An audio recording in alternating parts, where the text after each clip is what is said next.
So that's so. All right, thank you, Bridget, for that. So, without further ado, let's just kind of dive right in here. Give me a couple seconds here to get screens arranged.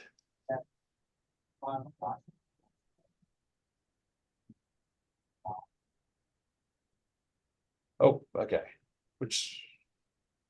Let me try that again, guys. Sorry about that. Figuring it out. Okay, are you guys seeing my PowerPoint slide? Yep. Okay, thank you. Okay, so here's our objectives for the day. And we'll have a little lengthier case presentation today, but that way we can kind of get into the conversation. So this is pulled straight out of one of our neurocognitive assessments done by one of our nurse practitioners, Mary Kaiser. She did a really nice job. So thank you to her for this case. So this is an 87-year-old man, presents for routine follow-up accompanied by his son. He's experiencing cognitive decline, including forgetfulness, difficulty with complex tasks, which his son has also noticed. He manages his daily activities independently, but has had issues such as forgetting to renew his vehicle registration. He's been experiencing memory issues for the past year or two with difficulty remembering names, faces, and his home address. His long-term memory is relatively better. There's a reduction in hobbies and activities. He does not repeat questions or stories, but does struggle to learn new things like smartphones, TV remotes. He does not forget the correct month or year and has minimal difficulty remembering appointments.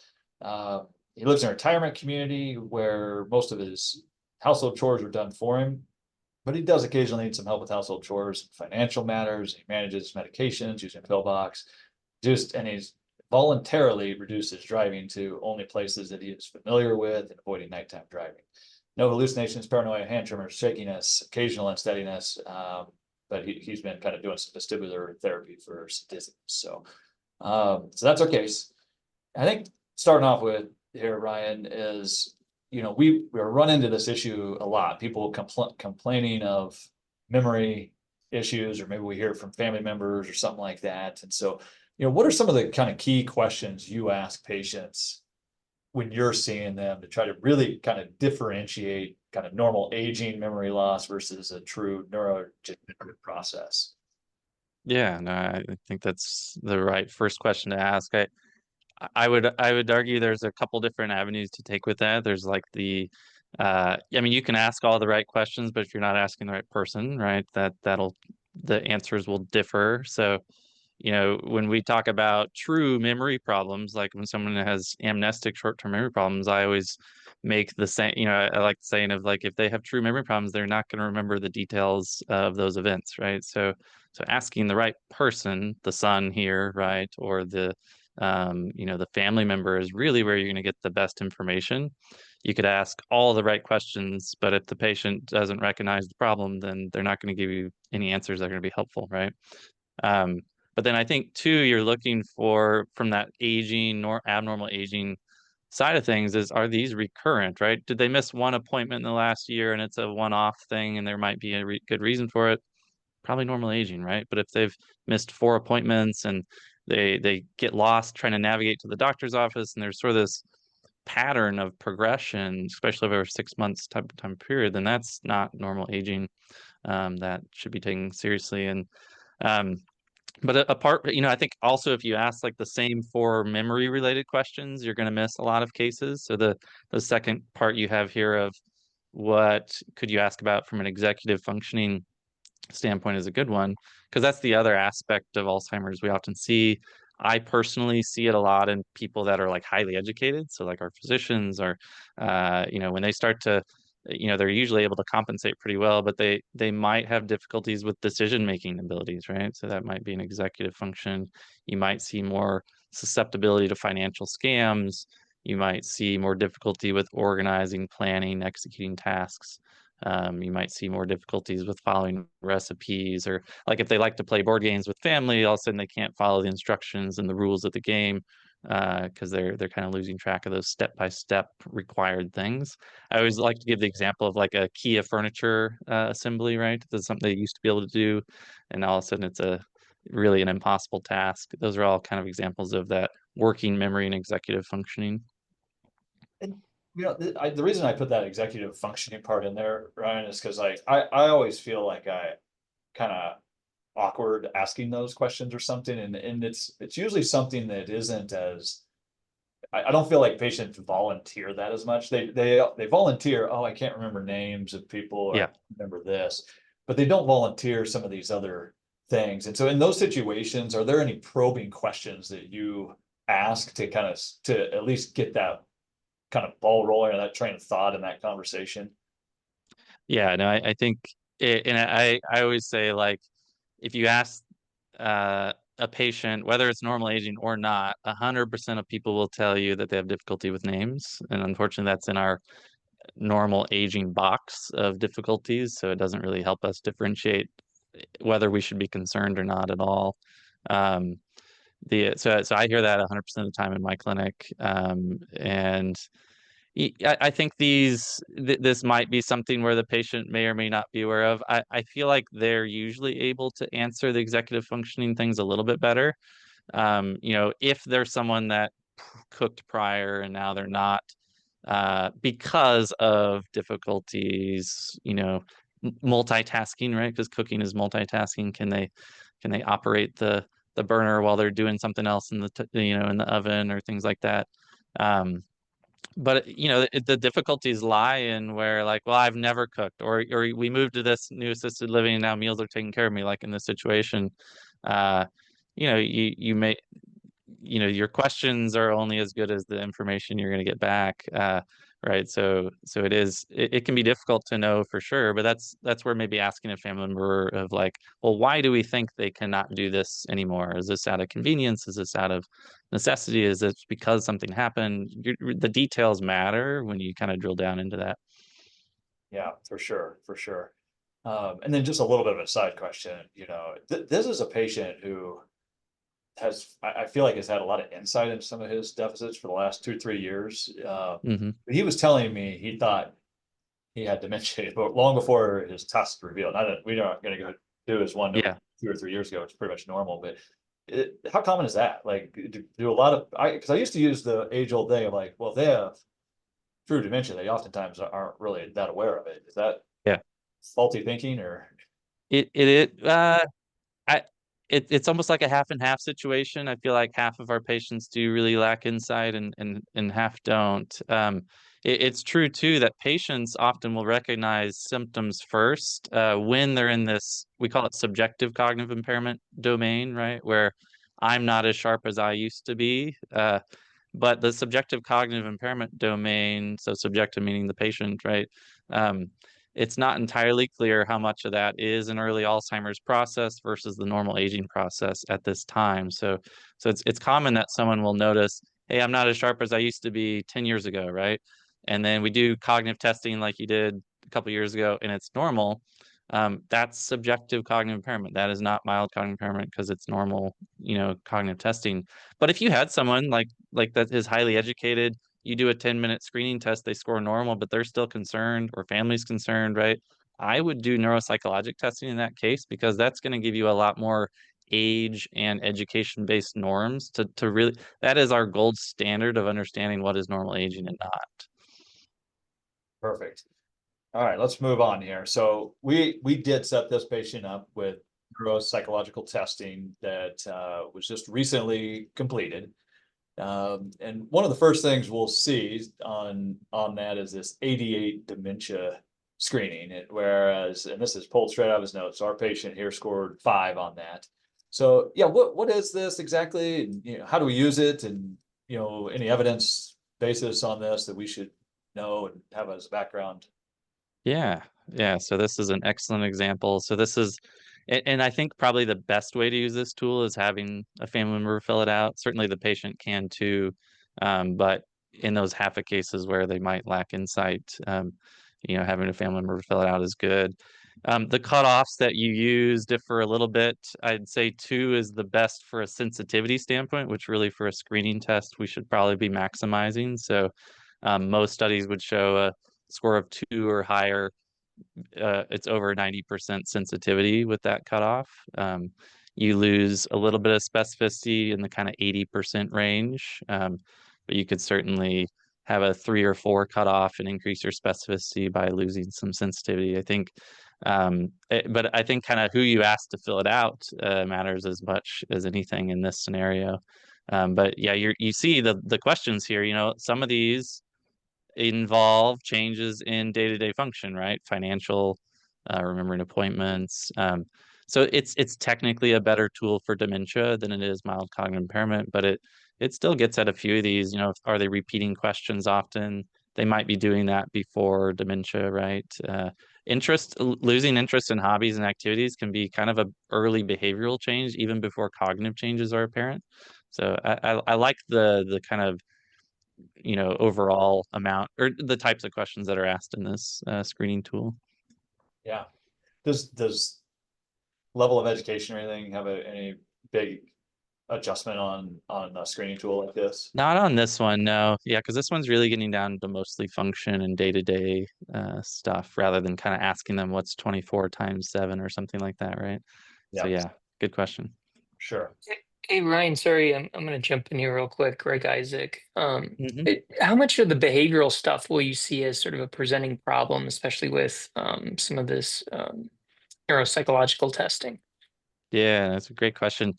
Yeah, there's a new term that it's in the research realm right now, but we've actually added it to all of our Alzheimer's disease cohort evaluations called mild behavioral impairment. So there is often behavioral changes occurring before cognitive changes.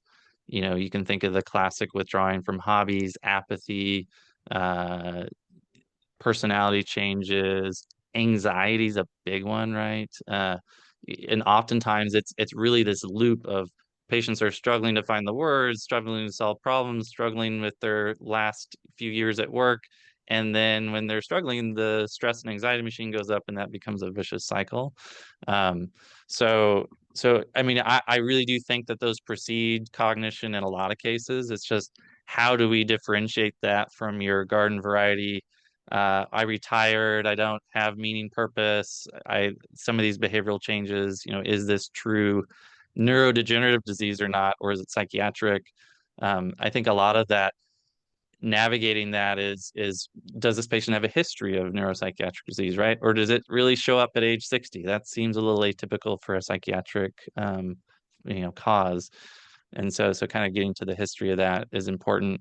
Um, but I think that'd be one of those where if you're like, hey, there's a lot of these behavioral things adding up, maybe and there's a little bit of concern going on, maybe that's where we consider neuropsych testing to really get down to the most detailed cognitive changes that we can detect. Yeah. Thank you. Yeah, great question. Great question. Along those questions, one thing in clinical practice, I find myself as part of my screen, which is never included in the in the 88 or other screening, is do you have a family history of one of your parents, uncles or aunts? Because that to me helps me differentiate. Because a lot of this is exactly what you described. I have a 67-year-old who retired and didn't have hobbies, and Mm-hmm. now his wife's complaining. I'm there with his wife complaining that he's apathetic, Yeah, and it's sort of she's worried he has dementia, and yeah, it seems like depression to me. So then I end yeah. up asking, well, tell me a little bit about your family history. But I find that it's never included in these screening questionnaires, and I'm just curious Yeah, why that that's a is. good point. It's included now in our in the cognitive assessment visit. So there's a box of risk factors for Alzheimer's and dementia, and family history is certainly one of those. So there's about 8 things that we included in our cognitive assessment visit, including family history. Um, but it's also true that like there are the scenarios where, hey, spouse was not with said individual very often, and now they're spending 8 hours a day, and then we start to notice the changes, right? So that can be part of this picture too. Yeah, Dr. Master. Hi, Joe Master, Family Med. One of the things that the 88 sort of seems to be indicated, and you're making comment with respect to that, is that it is indicating if it's positive, the person goes on to get neuropsych testing. I took care of for a number of years a population of Nepali speaking Bhutanese refugees, and I'd refer people for neuropsych testing. They'd get over there and say, we can't do the neuropsych testing. We don't have norms. for this language group, and therefore they'd send us back with nothing basically to be done. Are there Yep. any other, and this is a screening exam, I'm assuming that we can't make a definitive diagnosis of dementia based on a positive response here, only, there's a need for additional testing. So what's a doctor to do in that situation? We've got a patient who's got obvious positive score on the screen, but we can't get a diagnosis for them. And sometimes that, also then, because they don't have a clear diagnosis, limits their capacity to get additional services. So what to do? Yeah, I mean, I think like in the end, you can still make a diagnosis based on history. You don't have to have an abnormal cognitive result. There are validated tools for lower education and for certain, certain languages, but I think I think like my main focus is, as far as the 95% that these tools work for, we have to have these alternatives, right? Because there's also folks with intellectual disabilities, right?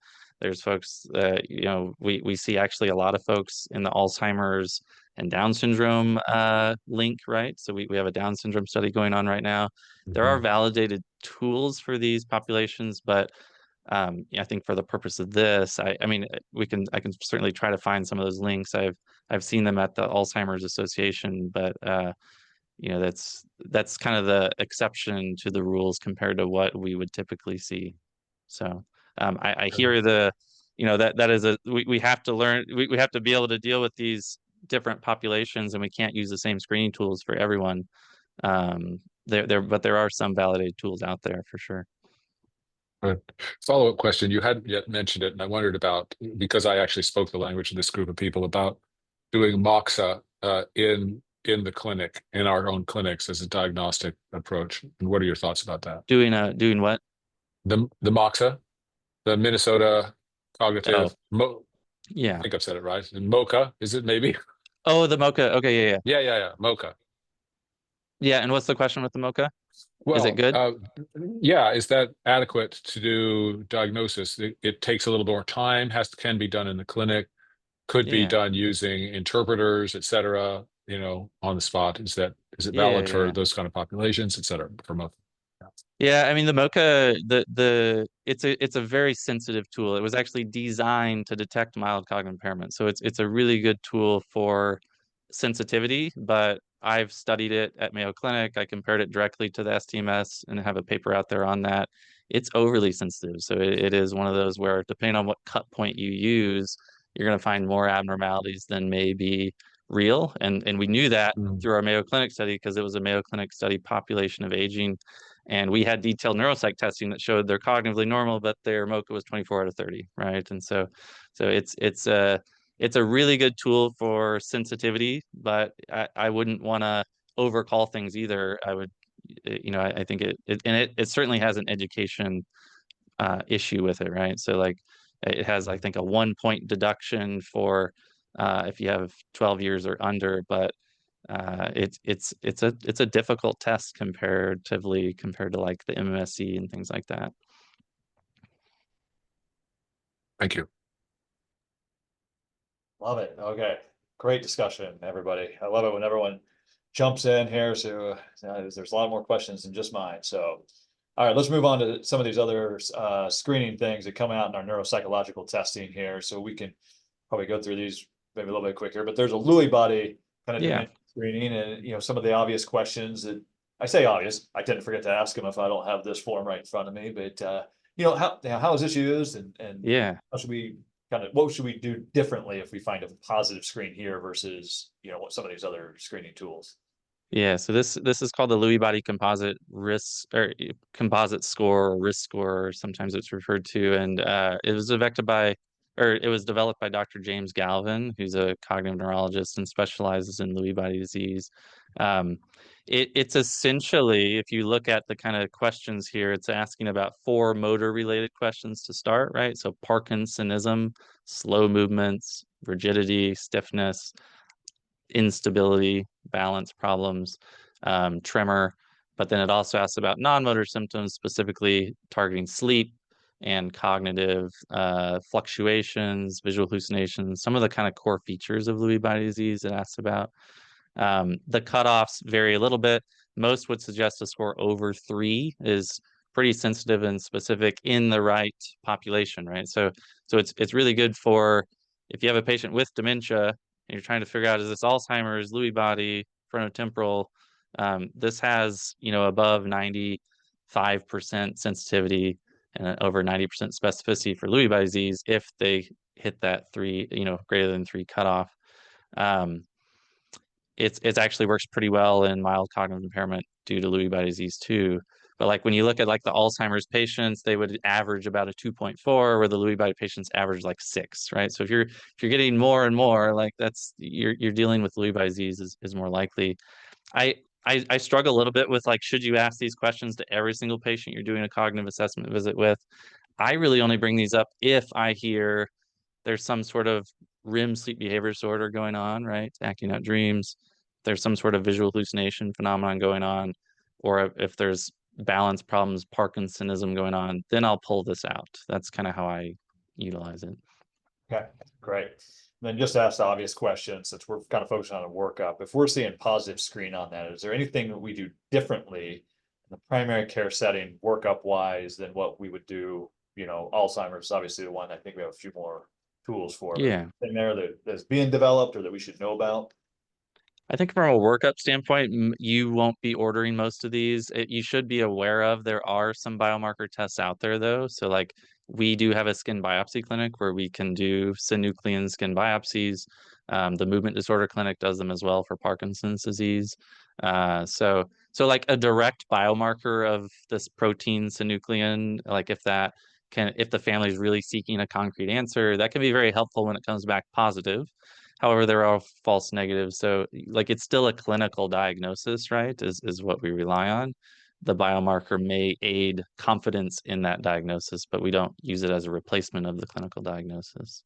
There's a new synuclein spinal fluid test that's even better than the skin biopsy in a lot of cases, but it's not yet covered by insurance. The skin biopsy is, so that's what we use right now. Okay. And so that's not something that you all would expect us to do. Yeah, I wouldn't expect you guys to go down that road. I think it's one of those things though, like if you're really thinking Lewy body, I mean, these are the types of patients, because of the difficulties with all the different symptoms, orthostatics and sleep behaviors, neuropsychiatric symptoms, like these are the patients that a cognitive neurologist should probably be seeing, right? Rather than kind of the garden variety Alzheimer's patient. There's a lot of specialty care that goes into Lewy body disease, but I would also say don't wait for our visit to start. Like, so donepezil works really well in these patients, and if you have a high suspicion for Lewy body, I would definitely start an acetylcholinesterase inhibitor. Okay, great. Okay. Any burning Lewy body questions from the audience? Okay. Moving on here. Okay, then there's a FTD screening. Similar, fairly straightforward. So same kind of stuff. Anything we should know about with this in our psychological testing? So I don't bring this one out unless the story is that there's a major change in behavior, personality at the front, right? So like if that's kind of like one of the major symptoms going on, I will absolutely ask these questions. The cutoff actually on this one is, so when it's 3, it's 3 out of 6 or higher, you can make a possible FTD diagnosis from, especially BV-FTD, behavioral variant. But the sensitivity and specificity of this type of thing really matters based on the population. If you look at these questions, right, there's a large overlap with psychiatric disease and depression even, right? So if you asked the average 45-year-old that's having depression these questions, you should not be making a possible BV-FTD diagnosis in that, right? So, but it's like it's 85 to 95% sensitive in a dementia population of, is this BV-FTD versus AD versus Lewy body, right? But that specificity of that reduces quite a bit depending on the population you're asking it in. So I really only ask these questions if there's kind of a prominent behavioral or personality change at the start. Okay, great. All right, then we get this STMS, which as far as I can tell seems to be kind of the meat of these neuropsychological testing now. And so, yeah, I think we kind of alluded to it a little bit. I think most of us on this call are quite familiar with the standard MMSE or SLUMS or MoCA and interpreting that, they're all a score out of 30 that I think we're more comfortable with. But, yeah, tell us about how you look at this and interpret that. And then from a scoring standpoint, he scored 28 out of 38. How significant is that?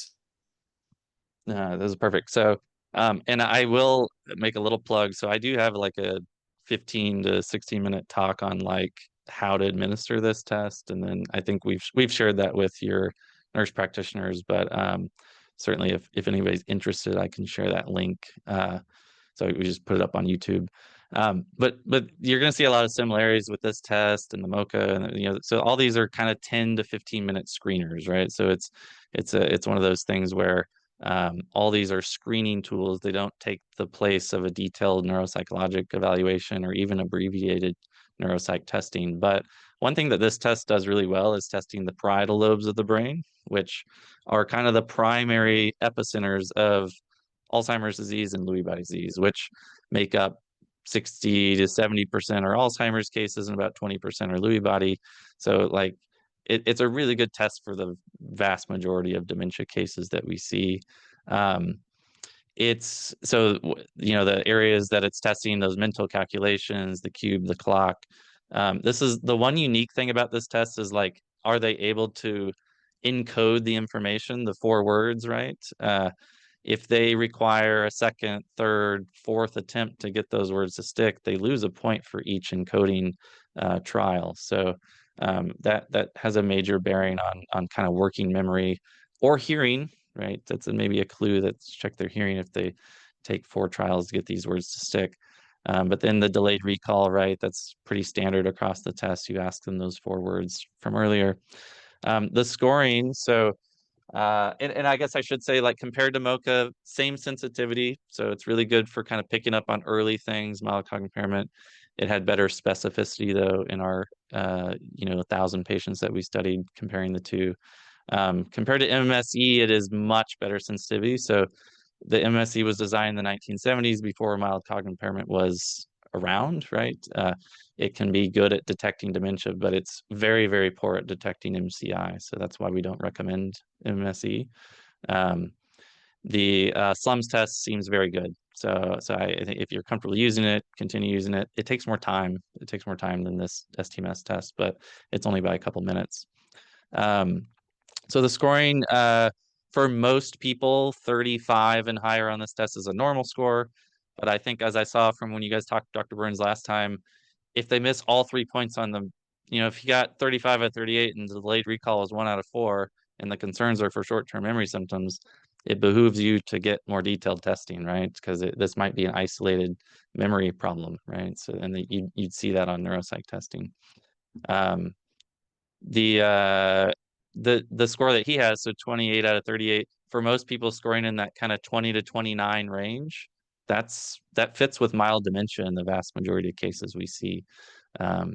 So, I always have the caveat though, you never make a staging determination based on a 10-minute screening tool, right? You do that based on the history. So that's why part of our cognitive assessment visit really drills down into what are the instrumental activities of daily living? What are the activities of daily living? Are they independent, requiring assistance, dependent? That's where the meat and the potatoes is of a staging diagnosis, is in those ADL assessments. But what you'll often find, like, this individual's needing some assistance with some of his IADLs, right? And so he meets the criteria for mild dementia based on that. This scoring test is an objective way that kind of matches up with that. So, and sort of that 30 to 34 range is usually what we see in mild cognitive impairment stages. Okay, so perfect. So I think that's really helpful for us. At 20 to 29, we're thinking mild dementia, probably, 30 to 34 more in that mild cognitive impairment. And so, yeah, it sounds like kind of if they're in the 20s or below, we probably need to be thinking about deeper workup and/or getting you all involved, if I'm hearing you right. Yeah, and I think, like, well, yeah, definitely the workup component. and I think another point I should mention, because this often even gets confused with the neurology residents that rotate through the clinic. If you have somebody that's scoring like, definitely below 20 out of 38 on these tests, do not order neuropsych, because it's just going to show global cognitive impairment, and that's just kind of not a good use of resources. So if you've got someone in a moderate dementia stage, neuropsych is not going to be helpful for anyone. It'll just be frustrating for the patient. Okay, great. Any questions from the group on the STMS? Okay, move on then. All right, so our case continues. So we set him up for an MRI. The radiology read comes back as diffuse cerebral cerebellar volume loss. There's hippocampal and anterior entorhinal cortex volume loss. And then while non-specific, these findings can be seen in a neurodegenerative disorder such as Alzheimer's disease in the appropriate clinical setting. And so our radiologists kind of help us out here with their interpretation. But Ryan, is this a good time? Do you want to go through? Yeah, I'll quickly go. findings? Let me swap here. Okay.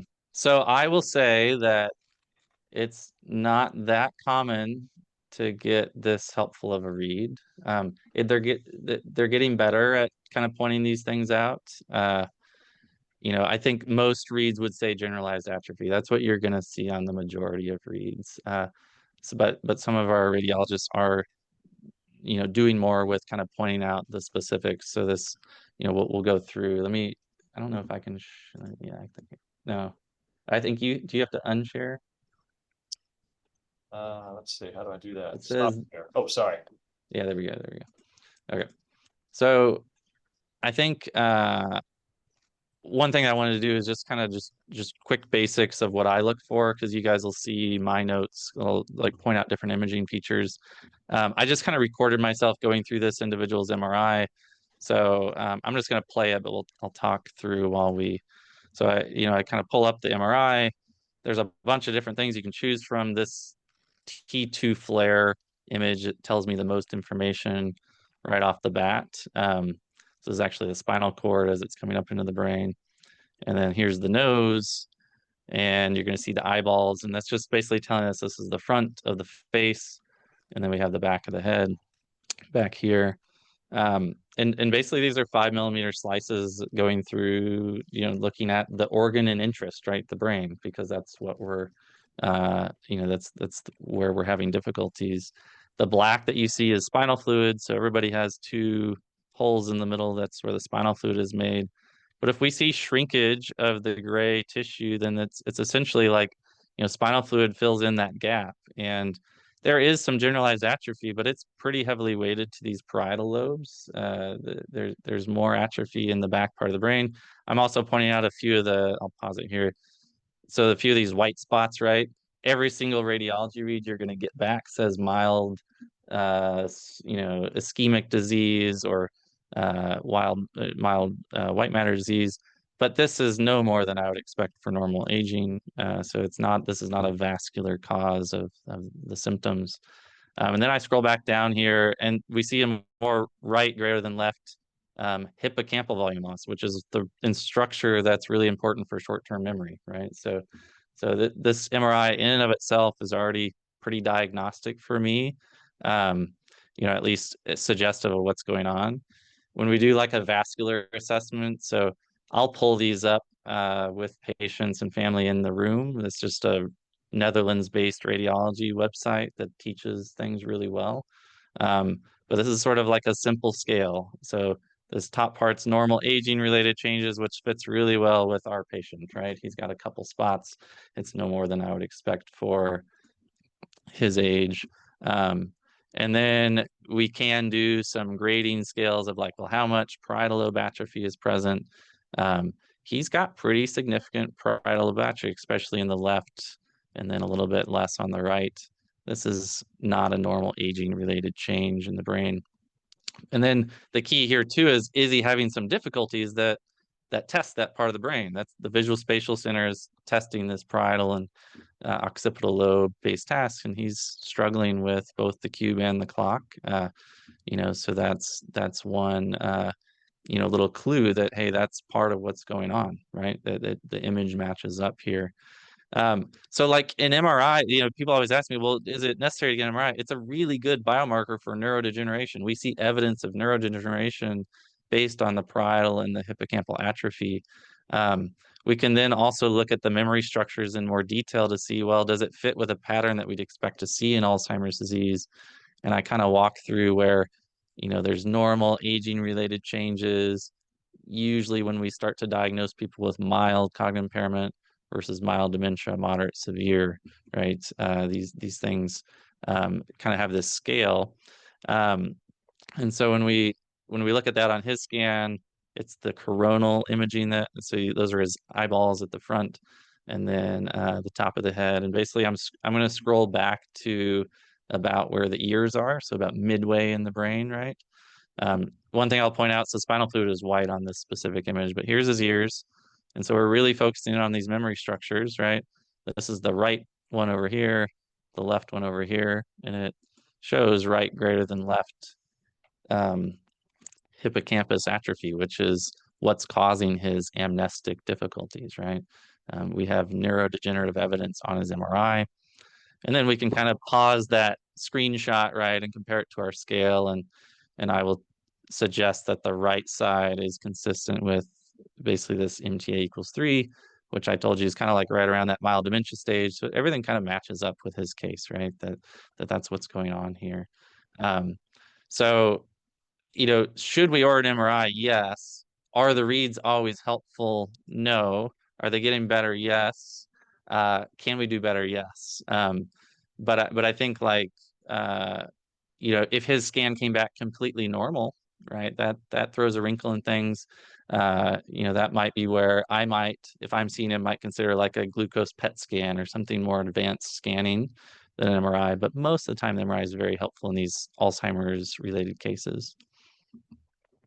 Oh, thank you, Ryan. I always appreciate that in your notes too, right? Your notes are so well written, especially for those of us who aren't experts in Alzheimer's, like circles around the parts that you're worried about and stuff. So yeah, I've learned a lot about this disease process just by reading your progress notes. I appreciate that. Good. And that's a good question. That kind of leads into our next question, right? With some of these other things that I've personally never ordered, but I see ordered, these PET scans, this FDG PET scan, but also I think amyloid PET scan. I think those are different, maybe not. Yeah. What are some of those more other types of imaging that you use, and when do you think about ordering them? You'll see them now in the cognitive assessment visit that we built. It also has a ordering tiered system with it. So like, what are the basic labs that we order? Those are in that order set. What are the advanced labs to consider if the patient meets some of those criteria? Those are in that order set. But you're also going to find FDG PET, MRI, amyloid PET.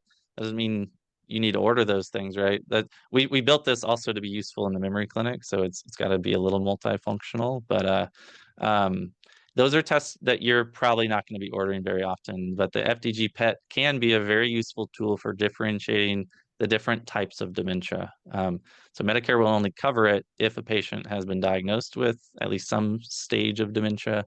And you do have to kind of put the differential includes Alzheimer's or frontotemporal disease.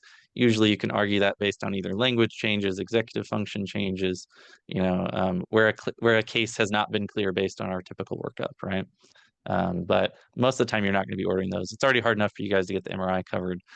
So that's usually a specialty level test. Amyloid PET, I would argue, is a specialty level test too. So we'll talk a little bit about that when we get to the end of like this anti-amyloid treatment type visit. So we can circle back to the amyloid PET. I really don't order the CSF biomarkers much anymore now that we have the blood test. The blood test is actually just as accurate as the CSF that we have. Even the newer one that's going to come out that the FDA approved, and the one that we're going to be utilizing hopefully later this year is even more accurate than the CSF. So there really is not as much role unless there's like this rapid decline, this sort of, could it be autoimmune, this infection, like there's reasons to still get CSF. So I want to make that clear. But for a typical Alzheimer's case, I really don't order it much. Okay, that's great. So yeah, it's evolving here. So, all right, and that actually kind of segues in. So I just saw this patient yesterday to kind of go over his neuropsychological testing and talk to him about this, and then put in the order. This is the first time I've done this, and the order that's in O2 is just you type in Alzheimer's, and I think this actually pulled up, right? It's this Yeah. tau amyloid serum blood test, and he went down there by the end of yesterday. I had a result, which in this case, so 0.302. I guess I can't hover. The upper limit of normal, I think, is maybe 0.2s, upper twos, 0.208. Yeah. 208 or something like that. So Yeah. what is this, Ryan? How do we interpret this? Yeah, and so I saw Dr. Burns reference it a little bit in the last talk, but yet it is essentially, and it describes it well here. It's showing evidence of amyloid plaques in the brain. This is a tau fragment that gets released from the brain cells when there's amyloid plaques around and irritating the brain cells. So it actually, if you look at all the research studies, when this level starts to go up in the blood, the amyloid PET positivity is going up at the same time. So it matches the amyloid PET, and there's probably some quantitative level to this, but it's a little bit more, like if I get a result of 1.3, like there's no doubt, right, that that's what this is. When you're kind of near these cut points, there's a little bit more nuance. So like if this individual at 87 had significant kidney disease, his creatinine is 1.5, this protein gets cleared through the kidneys, so there can be false elevations in kidney disease. So they do a good job of mentioning that in the test result here, right? There's some data that suggests maybe significant cardiac disease, acute strokes could elevate the level. So it's not like 100% specific, right? But in the right clinical context, and you've got a guy that's got progressive cognitive issues, he's got objective cognitive impairment, he's meeting kind of staging criteria of mild dementia, he's got an MRI with abnormalities that are consistent with Alzheimer's disease, and then you get this blood test back, like that's like all the pieces fit, right? So I think in this clinical scenario, this test is helpful. So yeah, there are cases that we see, especially in this age is actually pretty unique. So 87-year-olds can look exactly like Alzheimer's disease, and then we get this result back, comes back normal. There is a mimicker of Alzheimer's that we've learned about called late disease that happens later in life. It targets the same memory structures, it shows the same neurodegeneration, but when the biomarker comes back normal, then we know with pretty good certainty that it's that instead. So this test is extremely useful from a rule out standpoint. It's a really good rule out test. As far as rule in, it's really more of, does it fit the clinical picture and does everything fit? But like if you then refer this patient, now that we've got this biomarker, it's like, hey, that's really helpful. Now I feel confident in the diagnosis, right? The patient family feels confident. I'm going to refer them to the anti-amyloid treatment clinic, right?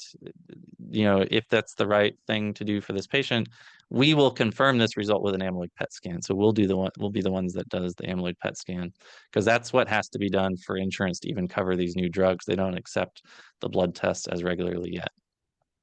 Okay, so fascinating. So yeah, all in all, this seems like a mild Alzheimer's, I guess, Alzheimer's is probably the diagnosis here. And it sounds like, I guess if I'm hearing you right, Ryan, just so I've stated out loud. So this is, I guess when you were describing it, kind of almost sounds like a D-dimer to us, like something that we use regularly, right? So normal, it's pretty effectively rules out Alzheimer's. Is that what I? Yeah, that's actually probably a pretty apt analogy. Also, why we don't do a D-dimer in everyone and why we don't do this test in everyone. Okay, perfect. I got to put in things that I feel like I understand a little bit better than Alzheimer's probably. Okay, great. So yep, I sent that on to you guys. So maybe I'll report back to the group on his, if he ends up fully qualifying for the amyloid treatment, anti-amyloid treatment, and getting that. But yeah, really, really helpful case for kind of walk through. I think we're going to be seeing a lot more of that. But any other? Oh, I have another question, unless somebody else does. I want to. I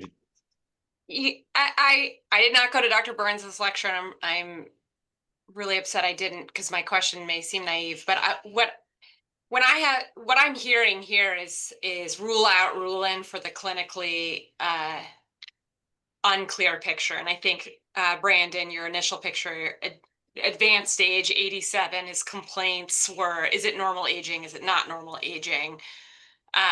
Is where I would have been with that gentleman. But for an 87-year-old with a clinical picture consistent with Alzheimer's and risk factors, who I know family and patient are not going to want to pursue anti-amyloid options. I struggle with the role of these additional tests if their clinical picture, and what they're focusing on is quality, not quantity. I often don't pursue the next level of testing. And I'm just curious what everyone in this chat thinks. Yeah, I'd be interested as well. I mean, I think one thing to think about is it is very common for someone to tell me, I have a family history of dementia. We have no idea what type it was. It was never explained to me what it was. Was it Alzheimer's or not? That matters from a family history standpoint for the rest of the family, right? It was always called hardening of the arteries or senile dementia, or that's what but now we have a blood test that can help confirm or deny that. It's not an invasive spinal fluid test. It's not an amyloid PET scan. So I think if family is uncertain at all, or if there's any uncertainty, then it doesn't mean they have to go the anti-amyloid treatment route. It's confirming a diagnosis, right? And I think there are some potential benefits to that. Now, if the family has seen you and they say, we don't want any testing, you don't order the test. But most families that we see want to know what's causing it. Especially when because there's this mimicker of Alzheimer's called late disease that's not Alzheimer's disease too. So in this patient population, that could be important to know. Yeah, I think it's a great discussion point, Marie, right? And yeah, this is the first time. I mean, I think this is a new territory for us. And well, I think it is a new territory. And then what is that territory? Is it just the blood test and MRI? I mean, how does everybody who comes in with Alzheimer's get referred? Please don't. I know, right? Right? Because Yeah. I'm thinking about my own clinic. Exactly. It's an impossibility. So then for what I'm not referring, how far do I manage that from a diagnostic perspective when I'm also balancing managing the clinical deterioration, impact on the family, social resources that we're galvanizing for the more challenging patients with behavioral disturbance, right? It's so all encompassing I'm being enriched by this discussion about pushing myself diagnostically when the clinical picture is so clear. But as you're implying, it's not, right? Dementia is like saying flower, and there's a bunch of different types of daisies out there, and it's important. There's probably for some people, right? They like an answer, or a specific answer, and that's probably a patient population we can use that on. But this is just a plug to kind of go back, guys, for that talk that Dr. Burns did in June. I think it was like June 12th or 19th or something like that. We can send that out maybe in an email, but there's actually a lot of patients that don't qualify for a variety of reasons for the anti-amyloid treatment, right? There's lots, or I guess there's lots of exclusion criteria and things of that nature. And so there's still going to be a big chunk of patients that we see in primary care with Alzheimer's that certainly aren't going to be appropriate for anti-amyloid. And so, those are going to be right back to our kind of bread and butter treatments, I would assume, right? And supporting them, maybe some donepezil or something, something along those lines. But okay. I did have a question. The family posed a question to me about driving. And so I'm gonna punt that question, Ryan, because that could take us off into a big side tangent. And so I think what we'll do, since we're getting close to time, is kind of wrap it up here. I think incredibly high yield talk, Ryan, as always. I think some of the big takeaways I'm going to take on is around some of these screening tools and how helpful they can be to help us, as we're initially diagnosing this. STMS scoring, right? So 20 to 29, we're thinking mild dementia, 30 to 34, mild cognitive impairment. MRI is key. And then, talked a little bit about some of these, biomarkers or the serum biomarker that's probably the most helpful for really nailing down a diagnosis of Alzheimer's. So yeah, a lot of key stuff here. And so we appreciate your time and your expertise, and certainly the coordination between the brain health clinic and primary care. You guys are exceptionally easy to work with, and we appreciate everything you do. Awesome. Well, thank you all. I'm just like Dr. Burns, I'm open to doing these again. I think, like, you know, I put a lot of effort into the pocket talks, so they're all things you can watch, but I think a replacement for those, at least in the near future, would be some sort of echo feedback of case-based discussions would be good. Yeah, absolutely. Okay, thank you so much, Dr. Townley. We will definitely be inviting you back. Appreciate it. All righty. Take care, guys.